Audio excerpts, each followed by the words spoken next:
आज आपण आषाढी एकादशी निमित्त बटाट्याची उपवासाची भाजी बनवत आहोत। कढईत आपण 2 चमचे तेल टाकून घेऊ। त्यात आपण जिरे घालून घेऊ।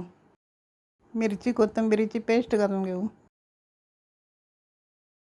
4-5 बटाटे आपण उकडून घेतले होते, ते फोडी करून कढईत घालून घेऊ।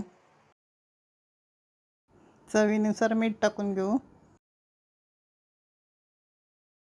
यामध्ये शेंगदाण्याचं कूट घालत आहे। भाजी परतून घेत आहे आणि 5 मिनिट वाफ यायला झाकण ठेवत आहे। आता आपली उपवासाची बटाटा भाजी तयार झाली आहे। त्यावर आपण किसलेलं ओलं खोबरं घालत आहोत। त्यावर थोडी कोथिंबीर घालू।